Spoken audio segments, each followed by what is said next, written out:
Buenas tardes a todos. Durante los próximos 20-25 minutos vamos a hablar de un tema un poco difícil y quizás no muy atrayente en principio, como son las hernias internas, pero espero que pasado este tiempo, estos 20-25 minutos, que yo consiga que sea un tema atrayente para vosotros. Para ello, ¿qué vamos a hacer? Pues vamos a conocer la localización de las hernias abdominales internas más frecuentes, vamos a familiarizarnos con los signos radiológicos que indican la posibilidad de una hernia interna, localizar y saber ver los orificios herniarios y, quizás lo más importante, pues conocer qué referencias anatómicas nos van a ayudar y que rodean a la hernia interna para determinar qué tipo de hernia interna es la que tenemos delante. ¿Qué son las hernias internas? Se producen cuando se viscera una serie de estructuras, normalmente intestino delgado, a través de un orificio dentro de la cavidad peritoneal. Los orificios pueden ser de tres tipos. Son orificios naturales que tenemos todos nosotros y que todos nosotros podríamos tener una hernia interna, como puede ser el foramen de Winslow. Orificios congénitos anormalmente abiertos, que poca gente lo tiene abierto, normalmente es por defectos en la fusión peritoneal durante el desarrollo, y luego orificios adquiridos a lo largo de la vida del paciente, producidos por insultos en la cavidad peritoneal, por trauma, por cirugía, por procesos inflamatorios. La clínica dificulta el diagnóstico porque no ayuda. La clínica varía el espectro clínico desde asintomático, pasando por síntomas vagos de la patología abdominal, pero en la urgencia hablamos y vemos hernias internas porque pueden complicarse con una obstrucción de intestino delgado y progresar a estrangulación e isquemia. Ese es el problema de la hernia interna. ¿Cuál es nuestra herramienta para el estudio de la hernia interna? Pues es el TAC multidetector con contraste en fase portal. Eso sería lo ideal.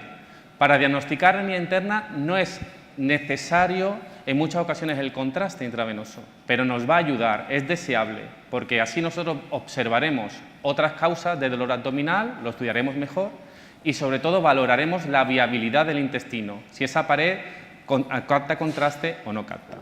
El contraste oral no es requerido. ¿Por qué? Porque el contraste negativo que ya produce o bien el aire o el líquido que está dentro del asa intestinal dilatada ya es un contraste suficiente, ese contraste negativo, con la atenuación de la pared intestinal con el contraste intravenoso.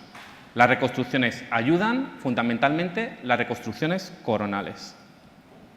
¿Cuál es la clasificación? Una clasificación habitual de las hernias internas es la localización, la topografía, dónde están dentro de la cavidad abdominal. La más frecuente sobre el papel son las hernias paraduodenales y sobre todo la hernia paraduodenal izquierda. Esa es la más frecuente. Tenemos pericecales, que son muy fáciles de diagnosticar, ya la veremos en los casos ejemplo. Hernias del saco menor, la más frecuente, la del foramen de Winslow. Hernias relacionadas con el mesenterio del intestino delgado, con el mesocolon transverso, mesocolon sigmoide. Las hernias pélvicas, la más frecuente en las mujeres, del ligamento ancho, veremos. Poco frecuentes la del aumento mayor. Y ahora en la bibliografía se observa un repunte de pacientes con hernia interna que han sido sometidos a anastomosis en Iderux, sobre todo los operados con cirugía laparoscópica, y son frecuentes, con lo cual hay que tenerlo en cuenta si el paciente ha tenido ese antecedente. Bueno.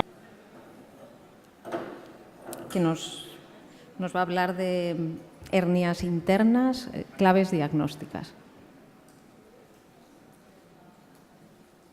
Buenas tardes a todos. Durante los próximos 20-25 minutos vamos a hablar de un tema un poco difícil y quizás no muy atrayente en principio, como son las hernias internas, pero espero que pasado este tiempo, estos 20-25 minutos, que yo consiga que sea un tema atrayente para vosotros.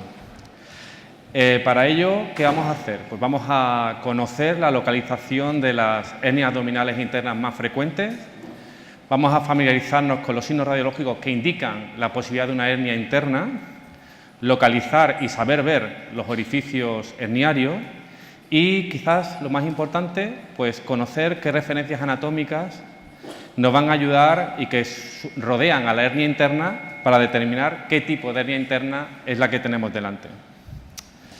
¿Qué son las hernias internas? Se producen cuando se viscera una serie de estructuras, normalmente intestino delgado, a través de un orificio dentro de la cavidad peritoneal.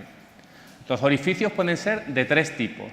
Son orificios naturales que tenemos todos nosotros y que todos nosotros podríamos tener una hernia interna, como puede ser el foramen de Winslow. Orificios congénitos anormalmente abiertos, que poca gente lo tiene abierto, normalmente es por defectos en la fusión peritoneal durante el desarrollo, y luego orificios adquiridos a lo largo de la vida del paciente, producidos por insultos en la cavidad peritoneal, por trauma, por cirugía, por proceso inflamatorio. La clínica dificulta el diagnóstico porque no ayuda. La clínica varía el espectro clínico desde asintomático, pasando por síntomas vagos de la patología abdominal, pero en la urgencia hablamos y vemos hernias internas porque pueden complicarse con una obstrucción de intestino delgado y progresar a estrangulación e isquemia. Ese es el problema de la hernia interna. ¿Cuál es nuestra herramienta para el estudio de la hernia interna? Pues es el TAC multidetector con contraste en fase portal. Eso sería lo ideal. Para diagnosticar hernia interna no es necesario en muchas ocasiones el contraste intravenoso, pero nos va a ayudar, es deseable, porque así nosotros observaremos otras causas de dolor abdominal, lo estudiaremos mejor y sobre todo valoraremos la viabilidad del intestino, si esa pared capta contraste o no capta. El contraste oral no es requerido. ¿Por qué? Porque el contraste negativo que ya produce o bien el aire o el líquido que está dentro del asa intestinal dilatada ya es un contraste suficiente, ese contraste negativo, con la atenuación de la pared intestinal con el contraste intravenoso. Las reconstrucciones ayudan, fundamentalmente las reconstrucciones coronales. ¿Cuál es la clasificación? Una clasificación habitual de las hernias internas es la localización, la topografía, dónde están dentro de la cavidad abdominal. La más frecuente sobre el papel son las hernias paraduodenales, sobre todo la hernia paraduodenal izquierda. Esta es la más frecuente. Tenemos pericecales, que son muy fáciles de diagnosticar, ya la veremos en los casos ejemplo. Hernias del saco menor, la más frecuente, la del foramen de Winslow. Hernias relacionadas con el mesenterio del intestino delgado, con el mesocolon transverso, mesocolon sigmoide. Las hernias pélvicas, la más frecuente en las mujeres, del ligamento ancho, veremos. Poco frecuentes la del aumento mayor. Y ahora en la bibliografía se observa un repunte de pacientes con hernia interna que han sido sometidos a anastomosis en Iderux, sobre todo los operados con cirugía laparoscópica, y son frecuentes, con lo cual hay que tenerlo en cuenta si el paciente ha tenido ese antecedente. Bueno, ¿cuál es la sistemática para llevar las claves diagnósticas para la hernia interna? El paso primero es detectar, conocer los síntomas para pensar nosotros que existe una hernia interna. La hernia interna produce la obstrucción casi siempre o fundamentalmente en intestino en asa cerrada, con lo cual debemos buscar asas dilatadas con morfología en C o en U que nos orienta un poco hacia ese tipo de obstrucción. Muchas hernias tienen saco, no todas, y entonces esa apariencia sacular de ese intestino en asa cerrada con apariencia en saco que ahora veremos, eso es muy sugestivo de hernia interna y nos va a ayudar mucho. Visto esto, el segundo paso es ver el orificio herniario. El orificio herniario, nosotros vamos a tener aquí una ayuda, una herramienta facilitadora, que es el cadáver, que nosotros hemos reproducido orificios para que lo veáis aquí en la charla, para ver que existen y dónde están, pero el TAC se ve, el orificio herniario. Ahora explicaremos cómo. Y debe de ponerse en el informe, porque esos orificios deben ser cerrados para evitar la recurrencia de la hernia interna. Y por último, ya tenemos el diagnóstico de hernia interna, es decir, lo más difícil, ¿qué tipo de hernia interna es? Para ello nosotros, es lo que vamos también a ver aquí, reconocer estructuras anatómicas, normalmente vasos, estructuras vasculares que circundan la hernia y nos van a permitir decir qué tipo de hernia interna es. Dicho esto, ¿dónde están? ¿Cómo se diagnostica? Vamos un poco a los casos. Bueno, pues aquí, siguiendo la sistemática, todos los casos están comprobados quirúrgicamente, el TAC puede darte un diagnóstico seguro, pero la confirmación es la cirugía. Bueno, tenemos un paciente que tiene intestino en morfología sacular, asas dilatadas o distendidas, con forma de C, forma de U, con lo cual y esa apariencia sacular muy sugestivo de hernia interna. Luego vemos que tiene en el centro un acúmulo de grasa mesentérica con vasos en su interior de una apariencia peculiar. Son vasos que están alargados, vasos que tienen forma de giro, vasos que están ingurgitados, que nos llama la atención. Ese es el orificio herniario. Paso 2. Y luego tenemos que ver, bueno, qué tipo, creo que tenemos una hernia interna, pero ¿qué tipo es? Hay que ir a esas referencias anatómicas, ¿vale? En este caso, la localización es el espacio pararrenal anterior izquierdo. Siguiendo esto, nosotros deberíamos ser capaces de determinar qué hernia interna es, y en este caso sería la hernia interna más frecuente, que es la paraduodenal izquierda. Se produce a través de un defecto en la fosa de Lancer y es una evisceración de intestino delgado con una apariencia sacular. Nos ayuda mucho esa forma de saco. ¿Y cuáles son sus referencias anatómicas? Que se localizan en el espacio pararrenal anterior izquierdo y tiene una referencia vascular que es la vena mesentérica inferior, ahora veremos un caso que se ve bien, que se localiza anterior y medial al saco o al orificio herniario. Para que lo veamos, este es el cadáver y el señalado con la flecha amarilla es la fosa de Lancer. Esa fosa de Lancer, ese orificio, se produce por un defecto en la fusión del mesocolon descendente con el peritoneo parietal posterior. Se reporta hasta en un 2% de la población tiene ese defecto. Otro caso de paraduodenal izquierda. Seguimos la sistemática, asas dilatadas, distendidas en morfología de C o un U, que nos indica intestino en asa cerrada y esa apariencia sacular muy sugestiva de hernia interna. Después tenemos ese centro de grasa con vasos mesentéricos, que es el orificio herniario, y luego tenemos que ver que se localiza en la referencia anatómica, espacio pararrenal anterior izquierdo, y ahí lo pongo ya más realzada, que es la vena mesentérica inferior desplazada anterior y medialmente al saco herniario.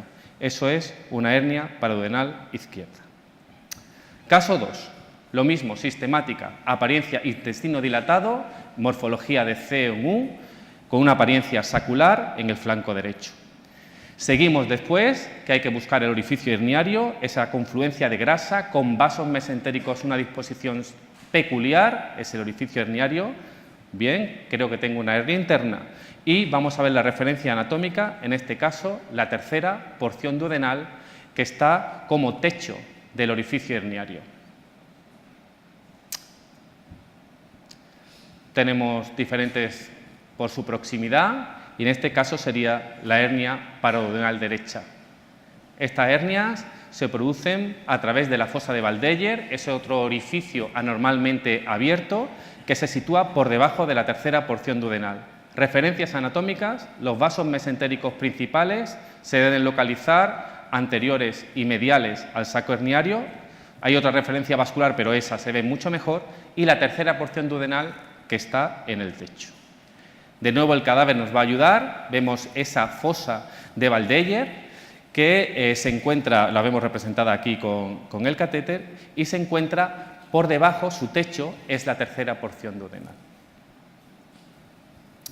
Caso 3. Tum es un radiólogo de nuestro hospital que tenía una clínica vaga recurrente, dolor abdominal, náuseas, dolor postprandial, muchos estudios. Él, como buen compañero, no se quiso poner contraste intravenoso, y bueno, el paciente requirió la parotomía y se definió una hernia interna.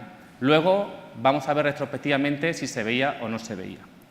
Nosotros observamos en el cuadrante superior derecho, también se ven aquí, asas intestinales en una posición anormal con una morfología en forma de C en U, sin saco en este caso.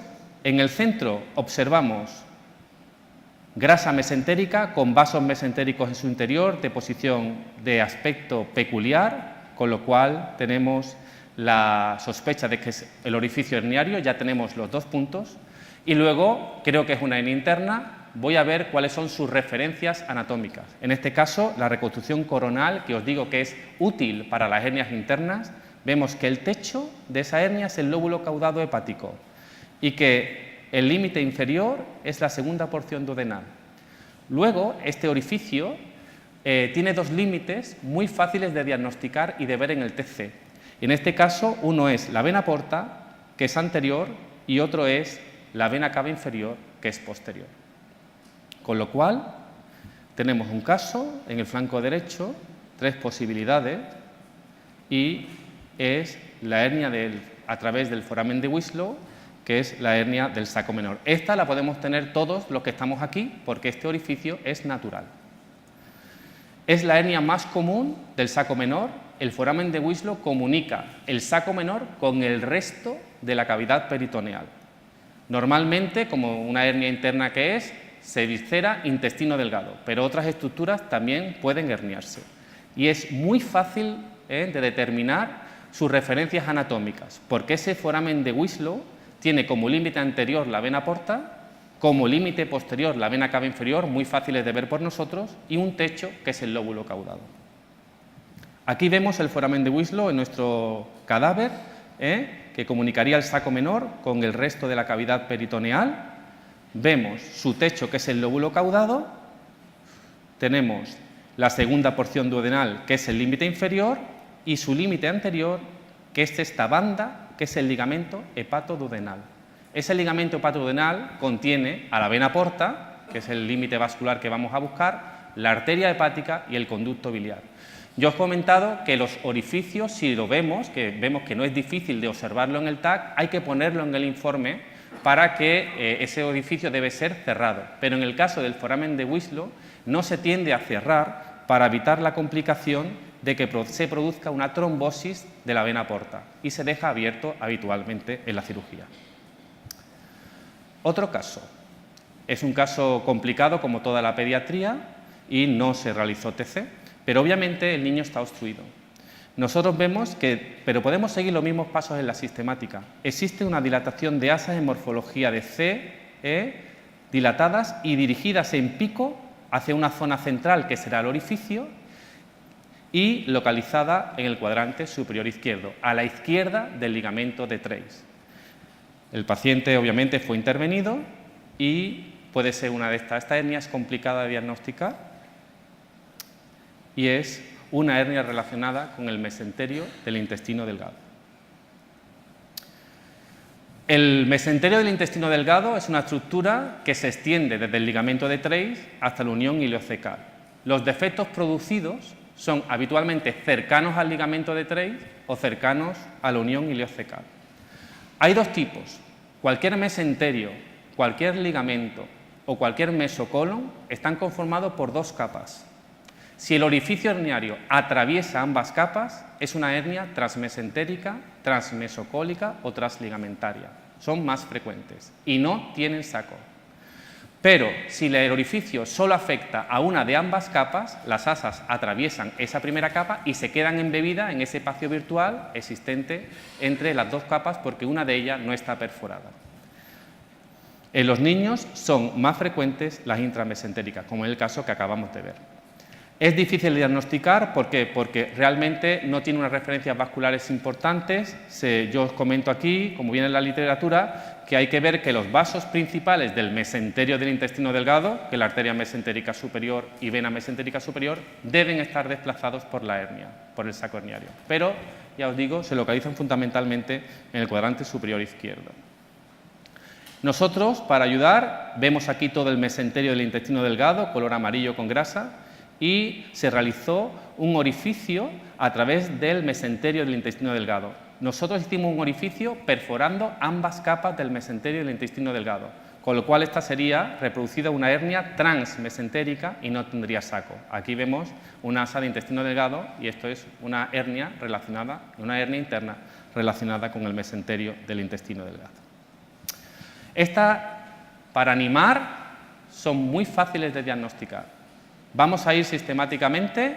Paso 1, hay que observar asas con aspecto de intestino en asa cerrada, morfología C o U, o con una apariencia sacular. Yo creo que hemos visto que está ahí. Primer paso. Segundo, hay que buscar el orificio herniario. ¿Cómo se ve el orificio herniario? Pues ya hemos dicho que es grasa, con vasos mesentéricos de un aspecto peculiar, que está normalmente en el centro a modo de ojo de huracán de ese saco herniario. Ahora que estamos también en temporada de huracanes, pues no se nos va a olvidar, ¿vale? Y luego la referencia anatómica es que, muy fácil, que el ciego y el colon ascendente se encuentran desplazados medial y anteriormente por este saco herniario. Dicho esto, es una hernia pericecal, muy fácil de diagnosticar y son frecuentes, la segunda o tercera opción dentro de las hernias internas. Se producen por salida de ilion dentro y se ocupan algunos de los múltiples recesos pericecales que existen. Ahí pongo 4, pero hay muchos más. Pero esa referencia, ese aspecto es el mismo para cualquiera de esos recesos. Y vemos que tiene apariencia sacular, nos ayuda mucho, y una referencia anatómica muy fácil, que es el desplazo que hace 25 minutos. Bueno, gracias.